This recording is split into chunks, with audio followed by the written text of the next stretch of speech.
Welcome to Inside Washington, your direct line to the power, pressure, and politics that drive America. No pundits, no spin, just raw, real moments from the halls of Congress and the United States Senate as they happen. This is where lawmakers face tough questions, where history is debated, and where the future takes shape. Let's dive into today's hearing. Thank you very much, Mr. Chairman. I am really excited about the U.S.-Greece relationship and the promise and the possibilities. I've been grateful, Ms. Guilfoyle, of what you've already discussed. Can we dive a little bit more deeply into some of the strategic importance of the work that we're doing and that we can build upon, I think, in the coming months with your leadership? Thank you. If you could put your microphone on, I appreciate that. So you mentioned the base in Alexandroupoli. Also, I want to mention the base at Suda Bay and how important they are to the U.S.-Greece Mutual Defense Cooperation Agreement. And I'm wondering if the administration is planning to any upgrades to those existing bases, given their pivotal strategic importance in that region, as you already discussed. And do you share the perspective that maintaining and increasing the capacity at Alexandroupoli is important? Yes, Senator, thank you for the question. It's nice to see you. I believe this is such an important relationship. The administration believes it as well. This is opposed to where we are dealing with EU, G20, a lot of complex issues geopolitically in that area. And I think it is incredibly important. Again, I am speaking now in the role of a private citizen. I would work in conjunction with the State Department, Senator Rubio, the deputy secretaries, and also following in the mission of American interests moving forward to make sure that we are ready in that area, that relationship and partnership is maintained, that if there are necessary improvements or expenditures that need to be made, that I would advocate in that fashion very strenuously on behalf of the United States of America and the American people. I am grateful for that. That's the kind of strength I want. The tradition in the ambassador to Greece we had with George Souness, who's probably the best bipartisan ambassador, and I'm sure you know. My dear friend who is here today. Yes, yes. I didn't want to call him out. He does not like attention. He's very shy. He's Greek. I mean, yeah. Fake news. yes. Very still. Thank you. Let's continue. I have a lot of concerns about the Greek-Turkey tensions, and it's something I think all of us should be giving more attention to. When I visited Greece last year and had the pleasure of being with the ambassador for some time, there was really calm between Greece and Turkey, between Athens and Ankara. The Prime Minister of Greece and the President of Turkey met last year twice to try to reduce those tensions, but I am concerned that with regard to sovereignty challenges, maritime borders, those tensions exist and could be real points that get inflamed. Tell me about your concern, and I've heard from a lot of my constituents in the Greek diaspora as well as from my travels, it is critical, I believe, that the U.S. doesn't tolerate any threats to the sovereignty of our European allies, especially Greece.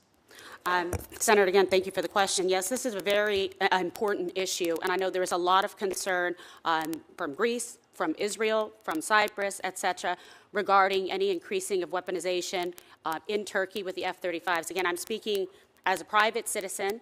I do not direct or maintain policy, but I know this is an area of concern to the administration as well.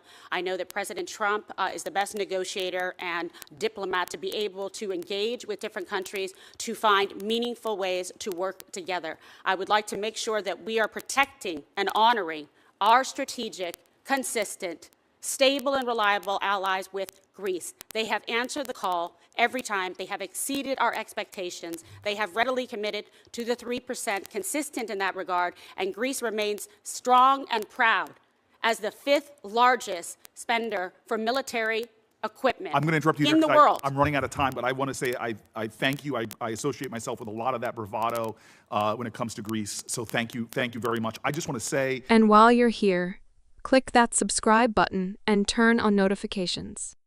I've got some bipartisan work on really the importance of the India, Middle East, Europe economic corridor. It's really vital. I hope to be able to talk to you about that.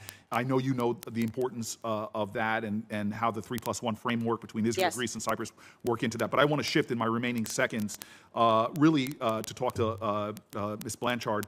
I'm really concerned about food security, and things are getting exponentially worse on our planet. It's estimated right now, unfortunately, the Trump administration's foreign assistance cuts have already resulted in over 63,000 children dying unnecessarily from hunger. This is heartbreaking. It's a violation of the decency and values of our country. the Rome-based UN Food and Agriculture Organization, the WFP, the FAO, the IFAD. These are critical tools to strengthen the resilience of vulnerable communities who are at risk of hunger. Hunger leads not just to horrible death and, that is deplorable, but it leads to instability that ultimately could affect our security. So if confirmed, how will you seek to advance the programs that address long-term food security challenges? How do you propose to do that if the U.S. is actually reducing its funding and commitment? And as you know, other nations watch us. When we reduce, they reduce. When we challenge them to do more, as I've done in a bipartisan way here in past years, they do more. And so what impact ultimately do you think the reduction in U.S. funding will have on food insecure countries and communities worldwide? Senator, thank you for the question. As we all know, food security is bipartisan. We all are in agreement of that. But I do believe we're all in agreement as well of our accountability for our checkbooks. I mean, I account for things that go in and out of my checkbook at home. And I think it's wonderful to reevaluate, and I look forward to the reevaluation process. I personally, and I would never want to put words in the president's mouth, but the fact that he has nominated someone for this position is encouraging to me. I've worked for the last 20 years in helping orphans and the most vulnerable abroad in 12 different countries.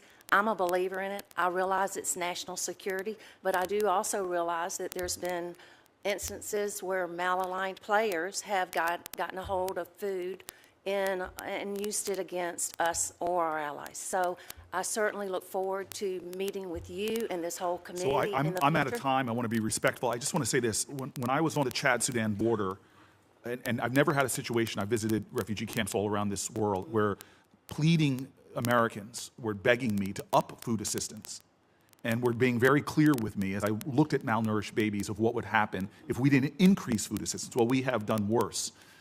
We've limited funding, and I've now heard directly about the children that have died there. There is a moral urgency that I know reflects deeply within your faith tradition and my faith tradition. I beg of you publicly, when it comes to crises like we're seeing in Sudan, to please be a call of conscience to this administration, should you be confirmed, to please demand in private that we step up to American tradition and the moral urgency that has been supported in a bipartisan way. We are watching children die at rates that should stun the conscience of Americans, and I'm hoping that you can help us to address that crisis. So thank you very much. Thank you, Senator. In today's session, you'll witness unfiltered exchanges from Capitol Hill. Whether it's grilling a top official, breaking down a proposed bill, or exposing contradictions, every second matters. Please keep an eye on the tone, the language, and the reactions. What's said and unsaid often speaks volumes. What happens in these chambers doesn't stay in Washington. It affects every household in America. From healthcare and education to immigration and defense, the decisions made here touch lives everywhere. This is democracy in action, and you deserve a front row seat. As you watch, think critically. Ask yourself, who's holding the line? Who's dodging the truth? Who's fighting for the people? Don't miss a single moment from future hearings, fiery showdowns, or game-changing testimony. We want to hear from you. What stood out? What questions do you still have? Drop your thoughts in the comments. Your voice matters just as much as the ones in the chamber. Share this with someone who needs to see what's going on behind the headlines. Thanks for tuning in to Inside Washington, where power speaks and the people listen. Like this video if it gave you clarity. Comment to join the conversation. Share with others who care. And don't forget to subscribe for more real-time, raw political moments straight from the source. Until next time, stay informed, stay engaged, and stay inside Washington.